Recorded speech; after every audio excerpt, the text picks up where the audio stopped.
A Case of Identity. "My dear fellow," said Sherlock Holmes, as we sat on either side of the fire in his lodgings at Baker Street, "life is infinitely stranger than anything which the mind of man could invent. We would not dare to conceive the things which are really mere commonplaces of existence. If we could fly out of that window hand in hand, hover over this great city, gently remove the roofs, and peep in at the queer things which are going on, the strange coincidences, the plannings, the cross-purposes, the wonderful chains of events, working through generations, and leading to the most outre results, it would make all fiction, with its conventionalities and foreseen conclusions, most stale and unprofitable." "And yet I am not convinced of it," I answered. "The cases which come to light in the papers are, as a rule, bald enough and vulgar enough. We have in our police reports realism pushed to its extreme limits, and yet the result is, it must be confessed, neither fascinating nor artistic." "A certain selection and discretion must be used in producing a realistic effect," remarked Holmes.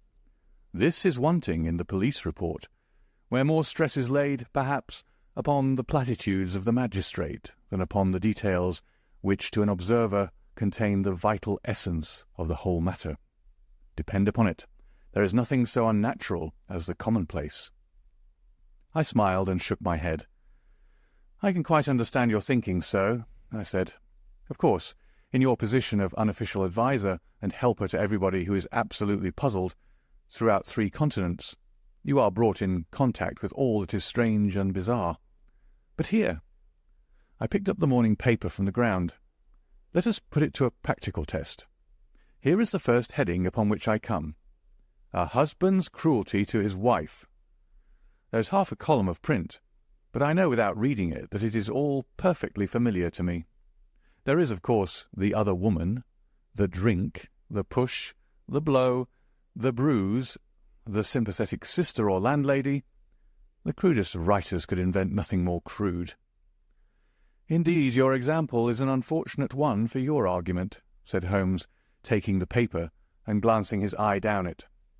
"This is the Dundas separation case, and, as it happens, I was engaged in clearing up some small points in connection with it. The husband was a teetotaler.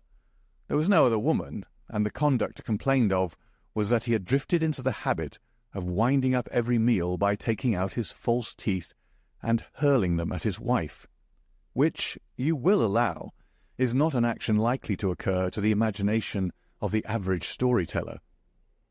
Take a pinch of snuff, Doctor, and acknowledge that I have scored over you in your example." He held out his snuff-box of old gold, with a great amethyst in the centre of the lid. Its splendour was in such contrast to his homely ways and simple life that I could not help commenting upon it. "Ah," said he, "I forgot that I had not seen you for some weeks. It is a little souvenir from the King of Bohemia in return for my assistance in the case of the Irene Adler papers." "And the ring?" I asked, glancing at a remarkable brilliant which sparkled upon his finger. "It was from the reigning family of Holland, though the matter in which I served them was of such delicacy that I cannot confide it even to you, who have been good enough to chronicle 1 or 2 of my little problems." "And have you any on hand just now?" I asked with interest. "Some 10 or 12, but none which present any feature of interest. They are important, you understand, without being interesting. Indeed, I have found that it is usually in unimportant matters that there is a field for the observation and for the quick analysis of cause and effect which gives the charm to an investigation. The larger crimes are apt to be the simpler, for the bigger the crime, the more obvious, as a rule, is the motive. In these cases, save for one rather intricate matter which has been referred to me from Marseille, there is nothing which presents any features of interest. It is possible, however, that I may have something better before very many minutes are over. For this is one of my clients, or I am much mistaken." He had risen from his chair and was standing between the parted blinds, gazing down into the dull, neutral-tinted London street.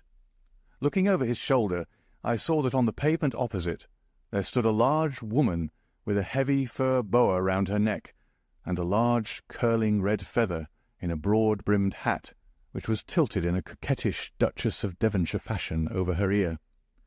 From under this great panoply she peeped up in a nervous, hesitating fashion at our windows, while her body oscillated backward and forward, and her fingers fidgeted with her glove-buttons.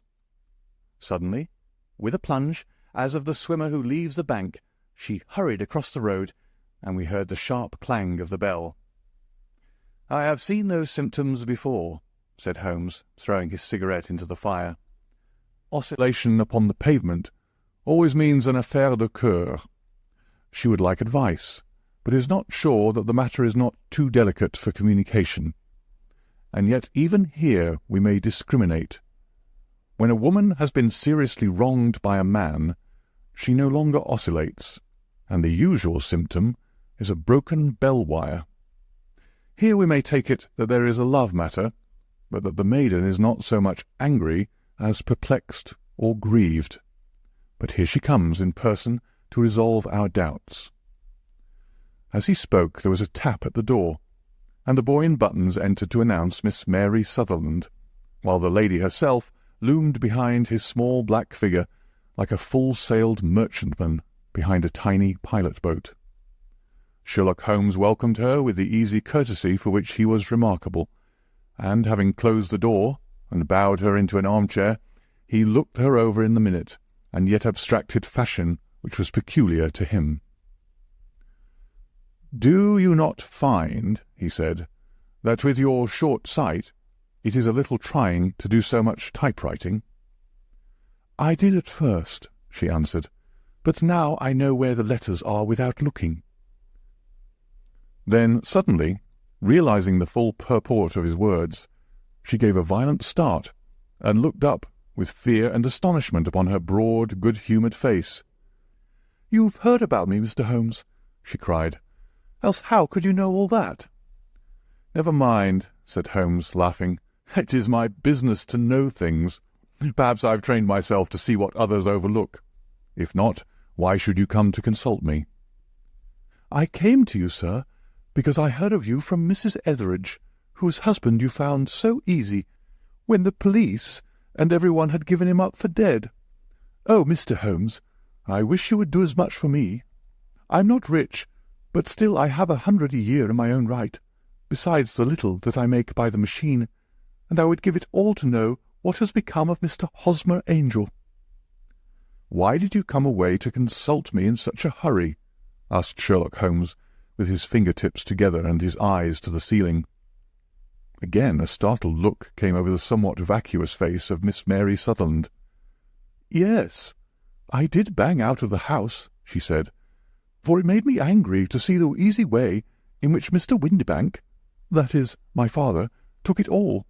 He would not go to the police, and he would not go to you, and so at last, as he would do nothing and kept on saying that there was no harm done, it made me mad, and I just on with my things and came right away to you."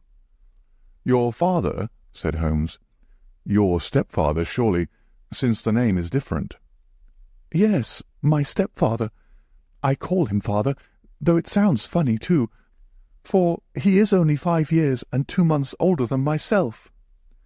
"And your mother is alive?" "Oh, yes, mother is alive and well. I wasn't best pleased, Mr. Holmes, when she married again so soon after father's death, and a man who was nearly 15 years younger than herself. Father was a plumber in the Tottenham Court Road, and he left a tidy business behind him, which mother carried on with Mr. Hardy, the foreman. But when Mr. Windibank came, he made her sell the business, for he was very superior, being a traveller in wines. They got £4,700 for the goodwill and interest, which wasn't near as much as father could have got if he had been alive."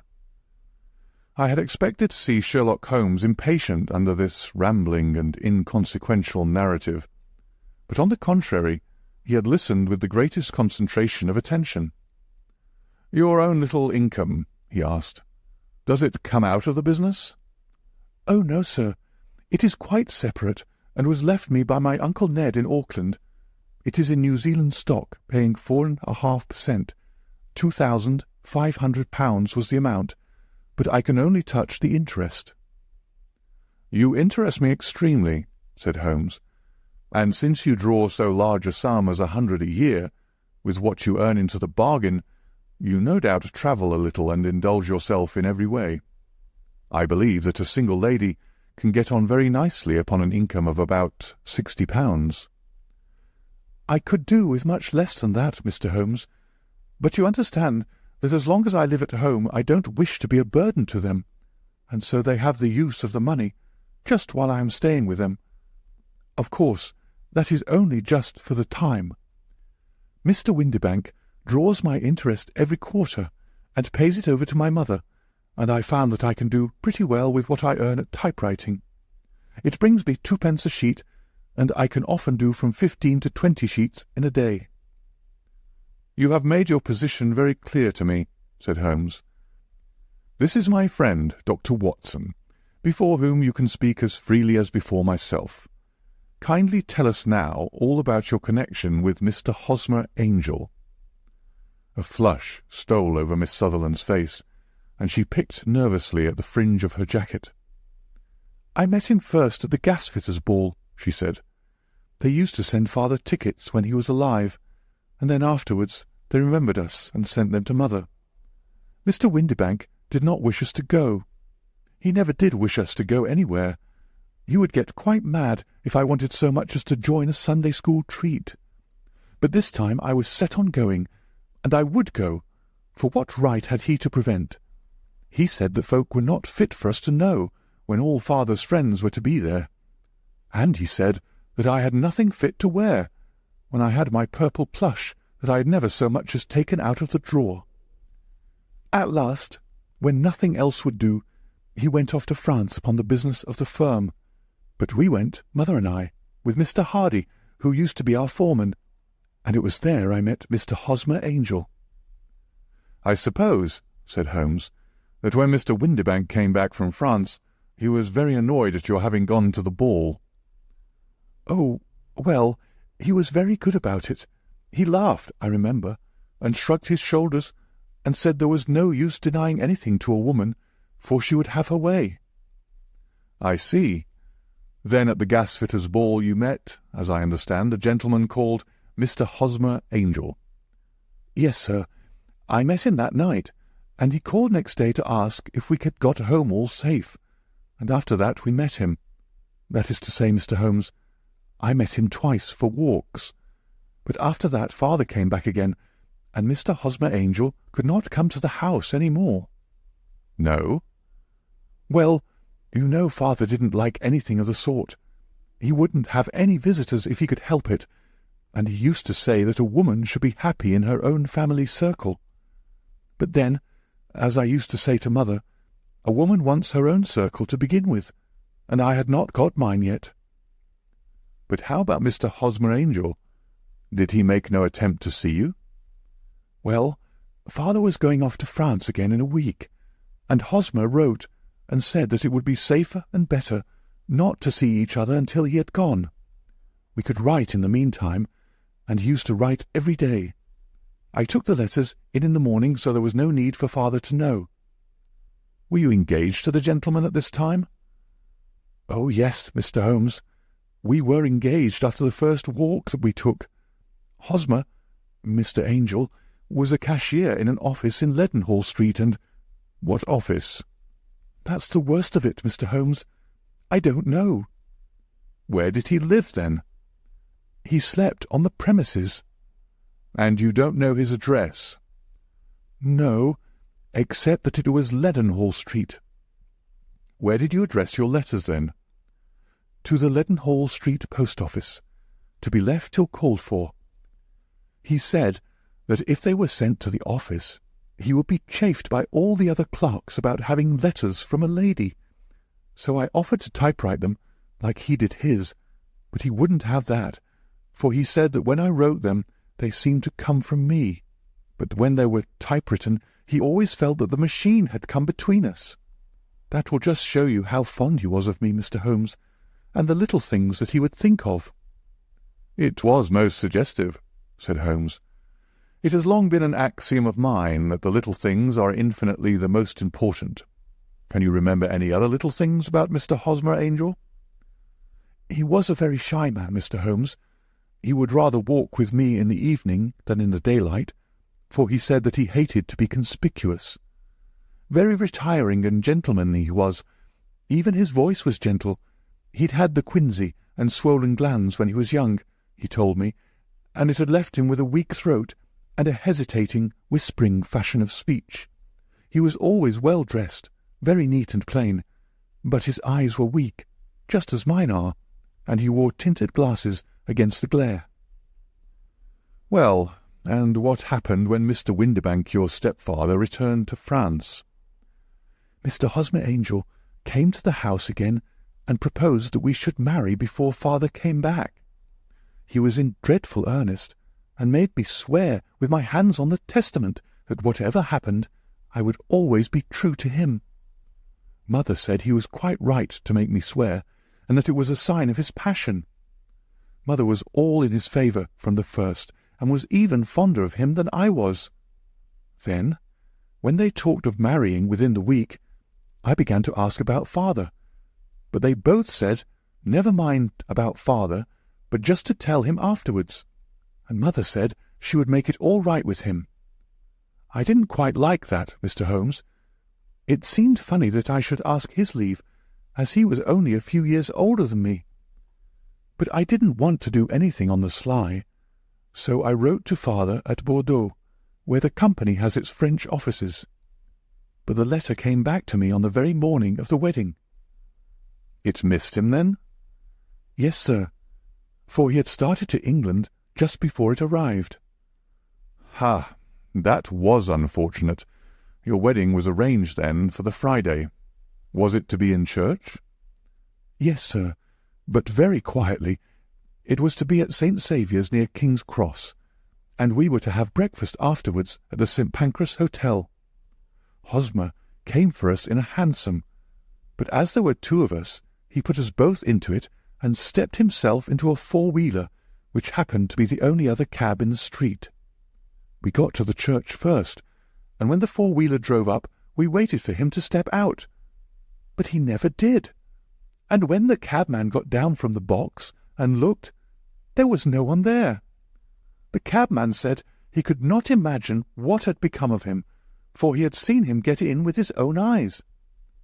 That was last Friday, Mr. Holmes, and I have never seen or heard anything since to throw any light upon what became of him."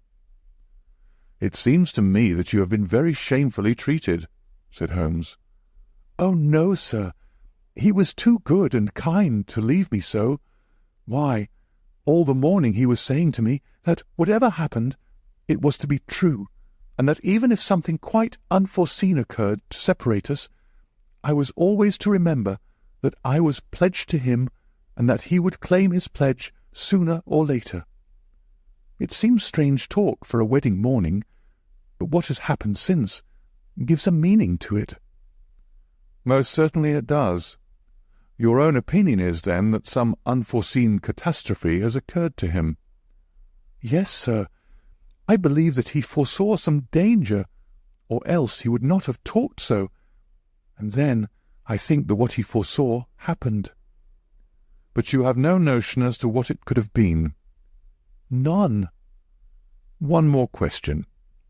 How did your mother take the matter?" "She was angry, and said that I was never to speak of the matter again." "And your father? Did you tell him?" "Yes, and he seemed to think with me that something had happened, and that I should hear of Hosmer again. As he said, what interest could anyone have in bringing me to the doors of the church and then leaving me? Now, if he had borrowed my money, or if he had married me and got my money settled on him, there might be some reason. But Hosmer was very independent about money, and never would look at a shilling of mine. And yet, what could have happened? And why could he not write? Oh, it drives me half mad to think of it, and I can't sleep a wink at night." She pulled a little handkerchief out of her muff and began to sob heavily into it. "I shall glance into the case for you," said Holmes, rising, "and I have no doubt that we shall reach some definite result. Let the weight of the matter rest upon me now, and do not let your mind dwell upon it further. Above all, try to let Mr. Hosmer Angel vanish from your memory, as he has done from your life." "Then you don't think I'll see him again?" "I fear not." "Then what has happened to him?" "You will leave that question in my hands. I should like an accurate description of him, and any letters of his which you can spare." "I advertised for him in last Saturday's Chronicle," said she. "Here is the slip, and here are 4 letters from him." "Thank you. And your address?" "Number 31, Lion Place, Camberwell." "Mr. Angel's address you never had, I understand. Where is your father's place of business?" "He travels for West House and Marbank, the great claret importers of Fenchurch Street." "Thank you. You have made your statement very clearly. You will leave the papers here, and remember the advice which I have given you. Let the whole incident be a sealed book, and do not allow it to affect your life." "You are very kind, Mr. Holmes, but I cannot do that. I shall be true to Hosmer. He shall find me ready when he comes back." For all the preposterous hat and the vacuous face, there was something noble in the simple faith of our visitor which compelled our respect. She laid her little bundle of papers upon the table and went her way, with a promise to come again whenever she might be summoned. Sherlock Holmes sat silent for a few minutes, with his fingertips still pressed together, his legs stretched out in front of him, and his gaze directed upward to the ceiling. Then he took down from the rack the old and oily clay pipe which was to him as a counsellor, and, having lit it, he leaned back in his chair, with the thick blue cloud wreaths spinning up from him, and a look of infinite languor in his face. "Quite an interesting study, that maiden," he observed. "I found her more interesting than her little problem, which, by the way, is rather a trite one. You will find parallel cases if you consult my index. In Andover in 77, and there was something of the sort at The Hague last year. Old as is the idea, however, there were 1 or 2 details which were new to me, but the maiden herself was most instructive." "You appear to read a good deal upon her which was quite invisible to me," I remarked. "Not invisible, but unnoticed, Watson. You did not know where to look, and so you missed all that was important. I can never bring you to realize the importance of sleeves, the suggestiveness of thumbnails, or the great issues that may hang from a bootlace. Now, what did you gather from that woman's appearance? Describe it." "Well, she had a slate-coloured broad-brimmed straw hat, with a feather of brickish red. Her jacket was black, with black beads sewn upon it, and a fringe of little black jet ornaments. Her dress was brown, rather darker than coffee colour, with a little purple plush at the neck and sleeves. Her gloves were greyish, and were worn through at the right forefinger. Her boots I didn't observe. She had small round hanging gold earrings and a general air of being fairly well-to-do in a vulgar, comfortable, easy-going way." Sherlock Holmes clapped his hands softly together and chuckled. "Upon my word, Watson, you are coming along wonderfully. You have really done very well indeed. It is true that you have missed everything of importance, but you have hit upon the method, and you have a quick eye for colour. Never trust to general impressions, my boy, but concentrate yourself upon details. My first glance is always at a woman's sleeve. In a man it is perhaps better first to take the knee of the trouser. As you observe, this woman had plush upon her sleeves, which is a most useful material for showing traces.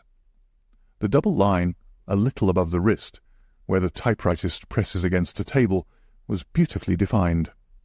The sewing machine of the hand type leaves a similar mark, but only on the left arm, and on the side of it farthest from the thumb, instead of being right across the broadest part, as this was. I then glanced at her face, and observed the dint of a pince-nez at either side of her nose. I ventured a remark upon short sight and typewriting, which seemed to surprise her. It surprised me. But surely it was obvious. I was then much surprised and interested, on glancing down, to observe that, though the boots which she was wearing were not unlike each other, they were really odd ones, the one having a slightly decorated toe-cap, and the other a plain one. One was buttoned only in the 2 lower buttons out of 5, and the other at the 1st, 3rd, and 5th. Now, when you see that a young lady, otherwise neatly dressed, has come away from home with odd boots, half-buttoned, it is no great deduction to say that she came away in a hurry. "And what else?" I asked, keenly interested, as I always was, by my friend's incisive reasoning. I noted in passing that she had written a note before leaving home, but after being fully dressed. You observed that her right glove was torn at the forefinger, but you did not apparently see that both glove and finger were stained with violet ink. She had written in a hurry, and dipped her pen too deep. It must have been this morning, or the mark would not remain clear upon the finger. All this is amusing, though rather elementary, but I must go back to business, Watson. Would you mind reading me the advertised description of Mr. Hosmer Angel? I held the little printed slip to the light.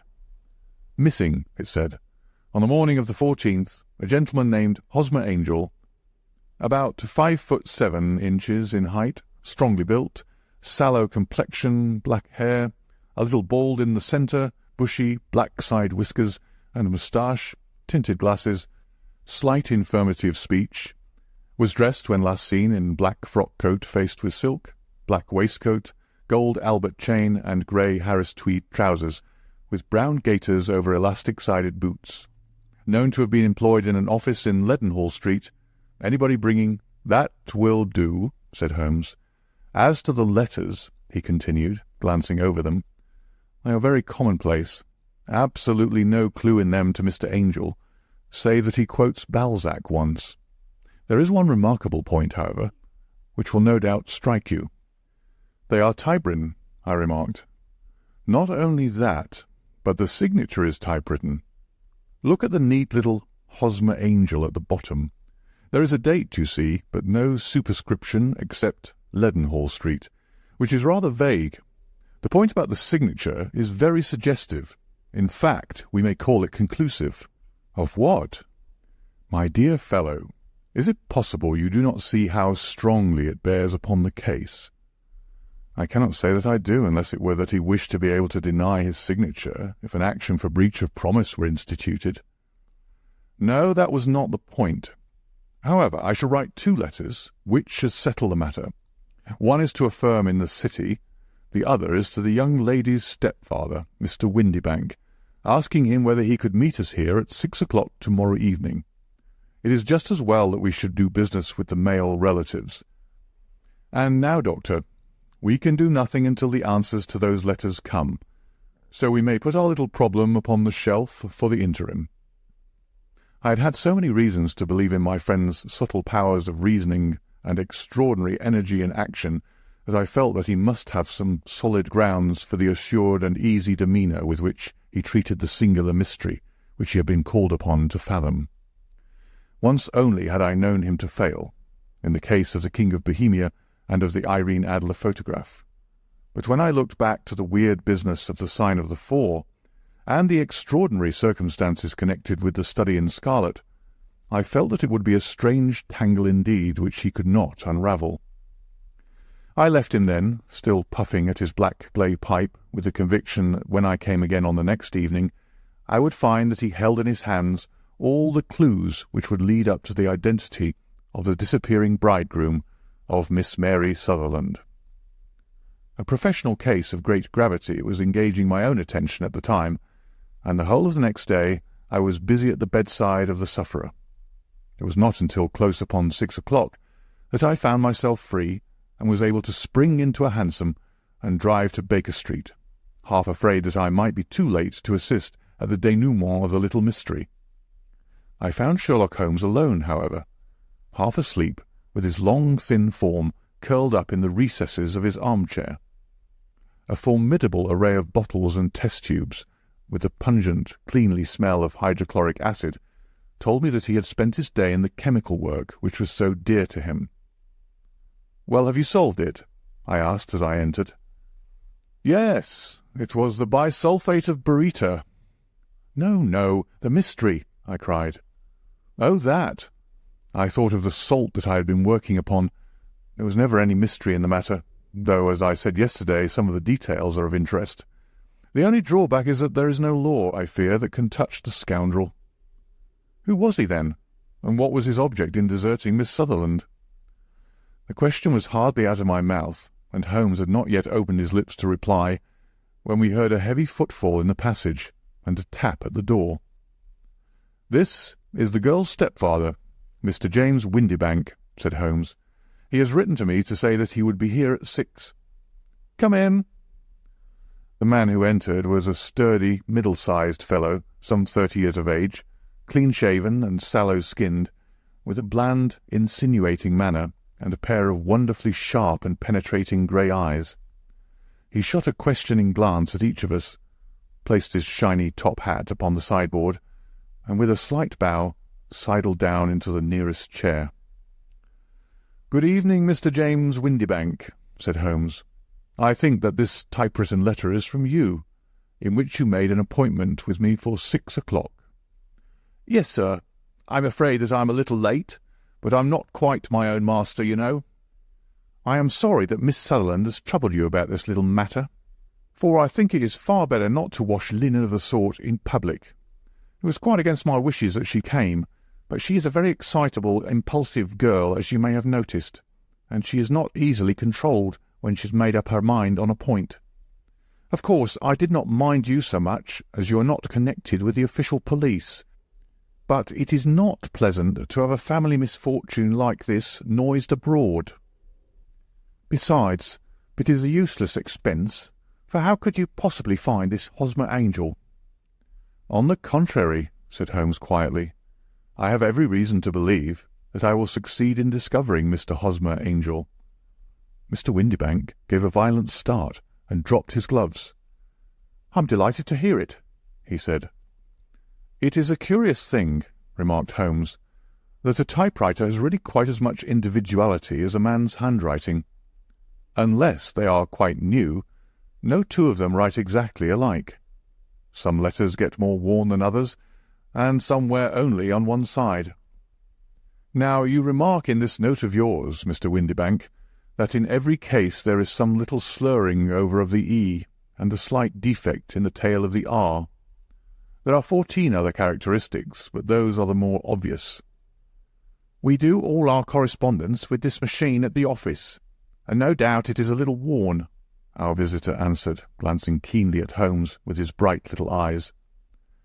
"And now I will show you what is really a very interesting study, Mr. Windibank," Holmes continued.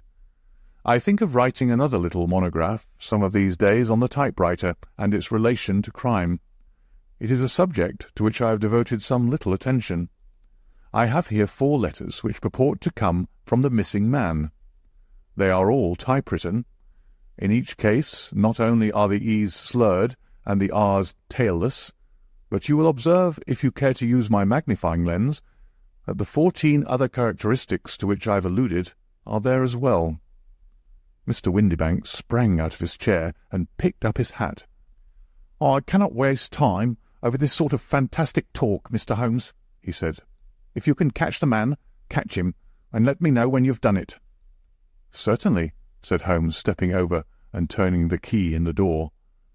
"I let you know, then, that I have caught him." "What? Where?" shouted Mr. Windibank, turning white to his lips and glancing about him like a rat in a trap. "Oh, it won't do, really it won't," said Holmes suavely. "There is no possible getting out of it, Mr. Windibank. It is quite too transparent, and it was a very bad compliment when you said that it was impossible for me to solve so simple a question. That's right. Sit down and let us talk it over." Our visitor collapsed into a chair, with a ghastly face and a glitter of moisture on his brow. It's not actionable," he stammered. "I am very much afraid that it is not.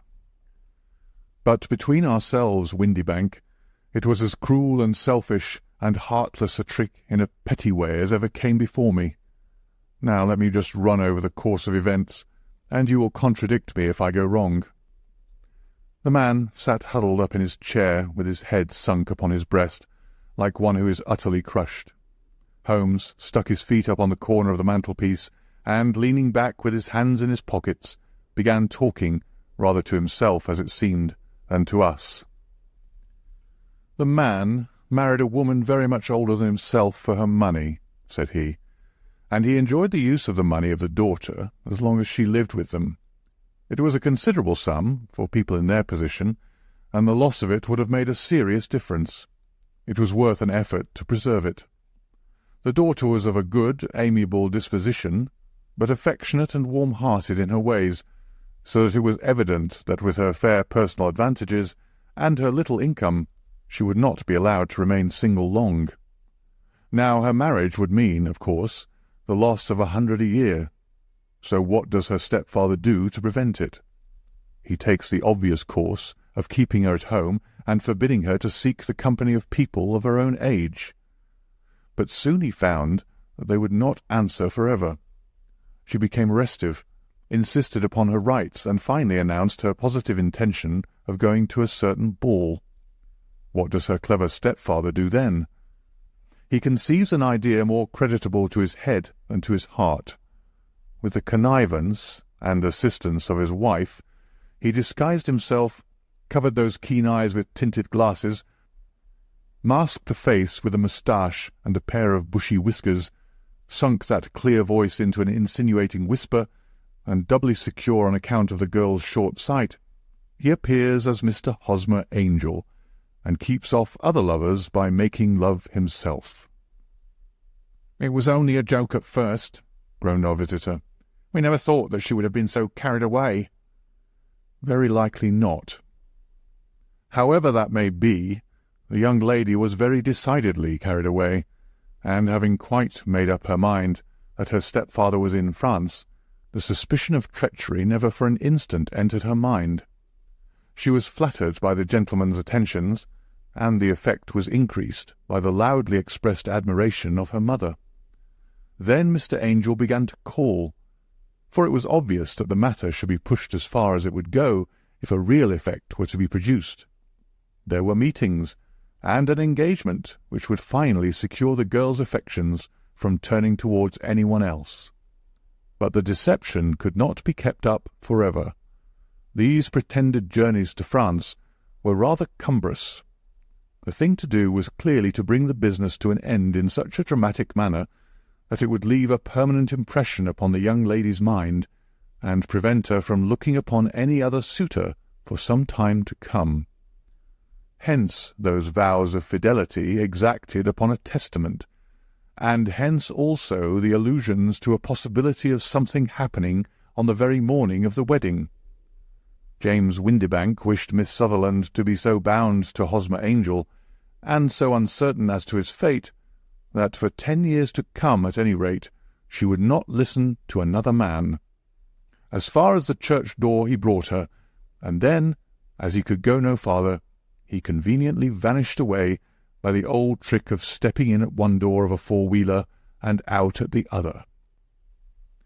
I think that was the chain of events, Mr. Windibank." Our visitor had recovered something of his assurance while Holmes had been talking, and he rose from his chair now with a cold sneer upon his pale face. "It may be so, or it may not, Mr. Holmes," said he. "But if you are so very sharp, you ought to be sharp enough to know that it is you who are breaking the law now, and not me. I have done nothing actionable from the first, but as long as you keep that door locked, you lay yourself open to an action for assault and illegal constraint." "The law cannot, as you say, touch you," said Holmes, unlocking and throwing open the door. "Yet there never was a man who deserved punishment more. If the young lady has a brother or a friend, he ought to lay a whip across your shoulders, by Jove," he continued, flushing up at the sight of the bitter sneer upon the man's face. "It is not part of my duties to my client, but here's a hunting crop handy, and I think I shall just treat myself to—" He took 2 swift steps to the whip, but before he could grasp it there was a wild clatter of steps upon the stairs, The heavy hall door banged, and from the window we could see Mr. James Windibank running at the top of his speed down the road. "There's a cold-blooded scoundrel," said Holmes, laughing as he threw himself down into his chair once more. "That fellow will rise from crime to crime until he does something very bad and ends on a gallows." The case has, in some respects, been not entirely devoid of interest. "I cannot now entirely see all the steps of your reasoning," I remarked. "Well, of course it was obvious from the first that this Mr. Hosmer Angel must have some strong object for his curious conduct, and it was equally clear that the only man who really profited by the incident, as far as we could see, was the stepfather. Then the fact that the two men were never together, but that the one always appeared when the other was away, was suggestive. So were the tinted spectacles and the curious voice, which both hinted at a disguise, as did the bushy whiskers. My suspicions were all confirmed by his peculiar action in typewriting his signature, which of course inferred that his handwriting was so familiar to her that she would recognize even the smallest sample of it. You see, all these isolated facts, together with many minor ones, all pointed in the same direction.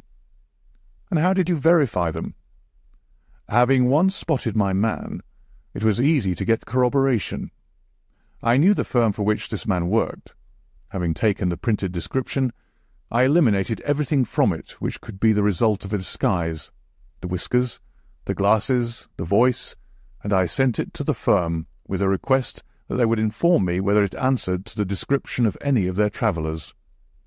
I had already noticed the peculiarities of the typewriter, and I wrote to the man himself at his business address, asking him if he would come here. As I expected, his reply was typewritten and revealed the same trivial but characteristic defects. The same post brought me a letter from Westhouse and Marbank of Fenchurch Street to say that the description tallied in every respect with that of their employee, James Windibank. "And Miss Sutherland?" "If I tell her, she will not believe me. You may remember the old Persian saying, 'There is danger for him who taketh the tiger cub, and danger also for whoso snatches a delusion from a woman.' There is as much sense in Hafiz as in Horace, and as much knowledge of the world." End of A Case of Identity.